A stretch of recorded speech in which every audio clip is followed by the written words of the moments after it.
empty. The only thing I can see is my own silhouette. I'm getting stronger, step by step. The clock is ticking, but there's no time for regrets. I've been flying from town to town, from London to Taiwan.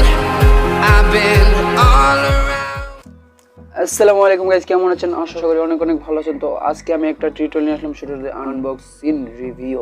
তো এটা নিয়ে আজকে আমি একটি video করতেছি, আর unboxing রিভিউতে আজকে আমি দেখবো একটা স্ট্যান্ডার্ড কিবোর্ড আলোচনা করব এবং দেখাবো এটার কোন জিনিসগুলো ভালো দিক, কোনটা খারাপ দিক, এবং কি কোন জিনিস দিলে ভালো লাগতো, কোন জিনিস দিলে আপনাদের এখন কোন জিনিস দেওয়া হয়নি, এবং কি কোন জিনিস দিছে, কোনটা দিলে আপনাদের ভালো হতো এবং কি আমাদের ভালো হতো, সেটা আমার কোনটা ভালো লাগছে, আপনাদের কোনটা ভালো লাগবে, এটা কমেন্টে জানিয়ে দেবেন। অ্যান্ড এই চ্যানেলে যদি নতুন হয়ে থাকেন, please the subscribe button, press the bell icon, আর যদি ভিডিও ভালো লাগে একটি লাইক করে দেবেন। আজকে আমি আপনাদের সাথে আছি রাসেল, আপনি দেখতেছেন ইন্টারনেট ভাষা। চলুন শুরু করা যাক।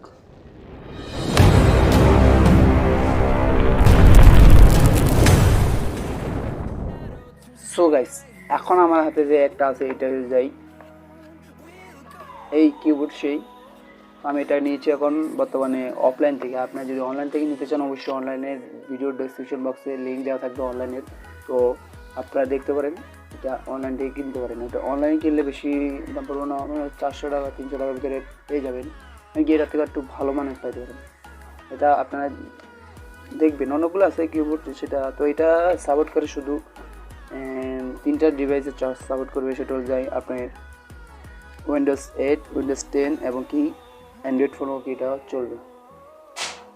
এটা এখন আমি খুলছি, আমি দেখলাম ভিতরে, তো আমি আপনাদেরকে যে খুলি যে পার্টগুলো দেখাচ্ছি। এটার মডেল নাম্বার হচ্ছে